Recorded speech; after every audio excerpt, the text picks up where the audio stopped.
अस्सलाम वालेकुम जी। आज का हमारा टॉपिक है कैविटी मोड इन लेजर।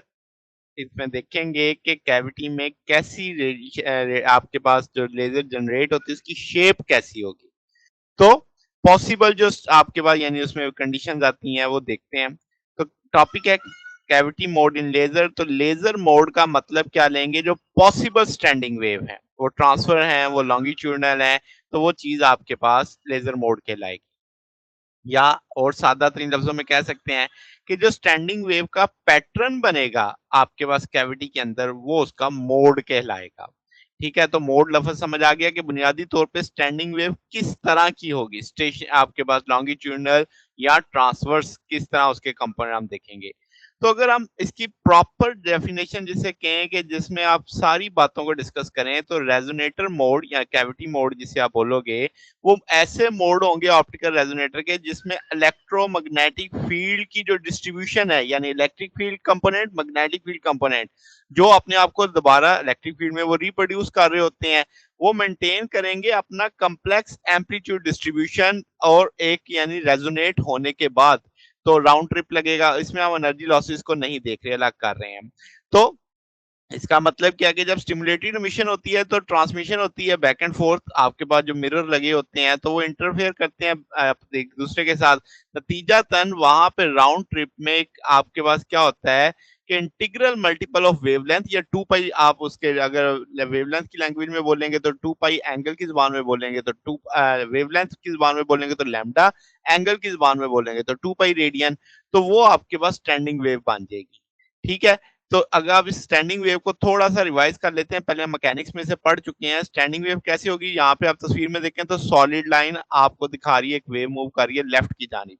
ठीक है, और आपके राइट की जानिब एक सुपरपोजिशन हो रही है दो वेव्स के साथ। आप देखो क्रस्ट ट्रफ्स के साथ मिल रही है, सुपरपोजिशन पे जवाब जीरो आ रहा है। यहाँ पे रेनफोर्स कर रहे हैं तो एम्पलीट्यूड बढ़ रहा है, यहाँ पे फिर एक दूसरे को कैंसिल कर रहे हैं, यहाँ पे फिर रेनफोर्स कर रहे हैं, यहाँ पे फिर कैंसिल कर रहे हैं। तो स्टैंडिंग वेव जो स्ट्रिंग में पैदा होगी वो उसके दोनों साइड्स पे होगी। और आपके पास जो जहाँ पे यानी फिक्स पॉइंट है वहां पे वो जगह क्या कहलाएगी, नोड कहलाएगी, जो हमेशा जीरो डिस्प्लेसमेंट देंगे। तो दो नोड्स के बीच की जो दूरी है वो हाफ ऑफ द वेवलेंथ होती है। जैसे आप देख रहे हैं कि नोड नोड के बीच में दूरी lambda by two, anti node के बीच की दूरी lambda by two, node anti node और के बीच में लैम्डा बाई फोर। अच्छा, अब वापस चलते हैं इस बात पे जो ऊपर हम पढ़ के आए कि स्टिमुलेटेड मिशन जब ट्रांसमिट करती है बैक एंड फोर्थ, जैसे आप यहाँ पे देखें मिरर्स के बीच में, तो वो इंटरफेयर करेगी। अब वो इंटरफेयर करेगी इस नतीजे में जब लाइट एक मुकम्मल राउंड ट्रिप करेगी, तो वो किसके बराबर होगी, इंटीग्रल मल्टीपल ऑफ लैम्डा। यानी पूरा जा गई, टक्कर खा के वापस आई, तो उसके जो वेवलेंथ होंगी वो एक लैम्डा होगी, दो लैम्डा होंगी, तीन लैम्डा होंगी, चार लैम्डा होंगी। ठीक है, तो हम कहेंगे कि वो स्टैंडिंग वेव बनाएंगी। अब ये एक बेसिक अप्रोच है इसके अंदर। अब क्या है, जो नेसेसरी कंडीशन के जो रेडिएशन मोड है या लेजर मोड है लेजर कैविटी के अंदर, सबसे पहले स्टैंडिंग वेव होंगी जिसे हम डिटरमिन करेंगे लेजर के डिजाइन से। फिर प्रॉपर्टीज देखेंगे हम ऑप्टिकल सिग्नल की कि आपके पास जो एम्पलीफाइड हुआ है बैक एंड फोर्थ मूव करने से, उसे हम डिस्कस करेंगे। फिर लॉन्गिट्यूडनल मोड को डिस्कस करेंगे कि जो लॉन्गिट्यूडनल मोड क्रिएट होता है लेजर कैविटी में, उसकी इंपॉर्टेंस, उसका मेथड, उसे कैसे कंट्रोल करेंगे, ये देखेंगे। फिर देखेंगे डिस्ट्रीब्यूशन ऑफ एनर्जी, जो क्रॉस सेक्शन होती है बीम के, उसको स्टडी करेंगे कि ट्रांसफर मोड कैसे डिटरमिन किया जाता है। फिर कॉमन ऑप्टिकल कैविटीज में देखेंगे कि हम एट द एंड यानी जो कॉमन है कैसे ऑप्टिकल एक्टिविटीज कैसी होती हैं और उनको उनकी स्टेबिलिटी टेस्ट करने का तरीका देखेंगे। ये आउटलाइन है यानी आने वाले टॉपिक्स की। फिर अगर हम ऑप्टिकल कैविटी को बात करें, हम पहले पढ़ के आए हैं डिटेल में कि दोनों दो मिरर होते हैं किनारों पे।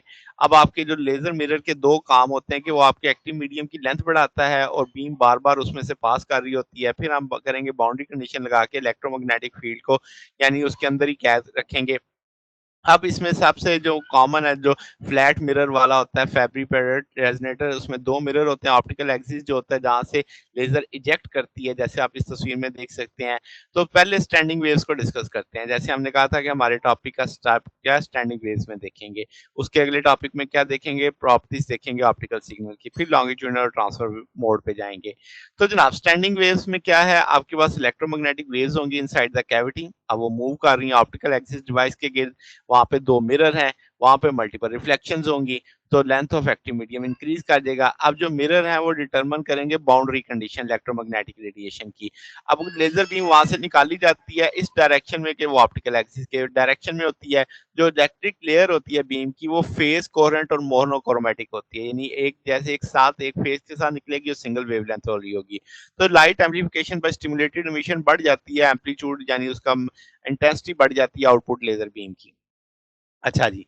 अब क्या जी, तो हमारे पास जो फेज़ कंडीशन है वो आपके पास एम्पलीट्यूड कंडीशन के साथ आती है कि यानी फेज़ डिले होगा सम मल्टीपल ऑफ 2 पाई जब make a complete round trip करेगी। यहाँ पहले लैम्ब्डा की लैंग्वेज में बता के आए, अब हम एंगल की लैंग्वेज में, फेज़ की लैंग्वेज में बता रहे हैं। लेट्स से हमारे पास 2 मिरर्स के बीच की दूरी L है, जो उनका ऑप्टिकल पाथ है, एक मिरर से दूसरे पाथ में जाएगी, फिर वापस टक्कर खा के उसी मिरर तक आएगी, तो दोनों टोटल फासला L जाने का, L वापस आने का। तो इस 2L के बीच में इंटीग्रल मल्टीपल ऑफ वेवलेंथ आनी चाहिए, 1 लैम्ब्डा, 2 लैम्ब्डा, 3 लैम्ब्डा, 4 लैम्ब्डा। तो ये आपके पास यानी हम कहेंगे सेम फेज के साथ आएँगी। तो जो आपके पास सूटेबल वेवलेंथ क्रिएट होगी 2L, मैंने बराबर लिख दिया m लैम्ब्डा के, m is the order, mode जिसे आप बोल देंगे। तो लैम्ब्डा m बराबर आ जाएगा 2L/m के।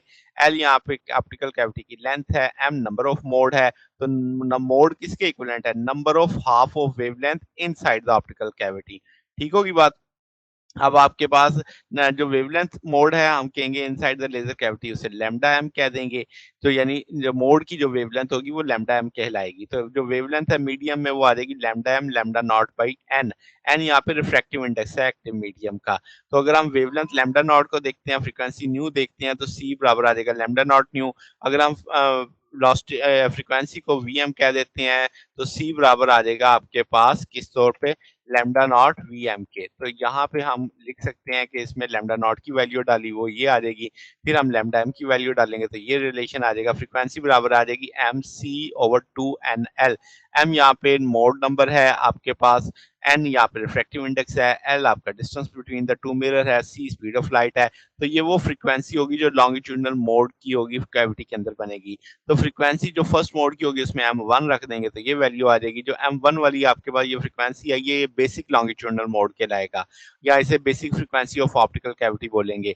ये जो फ्रीक्वेंसी है ये इक्वल होगी किसके? Integral times of the frequency of basic longitudinal wave. यानी आप किसी भी मोड की अगर आप फ्रीक्वेंसी देखना चाहते हैं वो इस वाली फ्रीक्वेंसी का इंटीग्रल मल्टीपल होगी।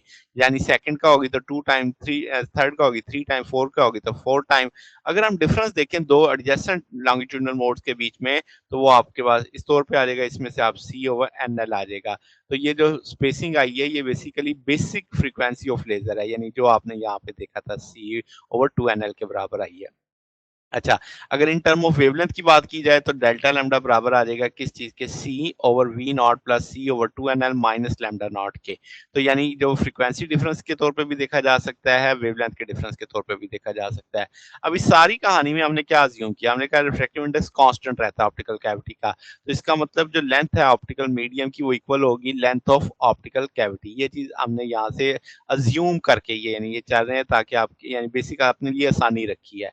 अब ये सारी वो बात जब हम पहले कर चुके हैं कि आपके पास देख सकते हैं कि 2L के अंदर आप देख सकते हो लैम्ब्डा पूरा बन रहा है, हाफ ऊपर हाफ नीचे। यहाँ पे देखें लैम्ब्डा बाई 2 पूरा एक लैम्ब्डा आ रहा है।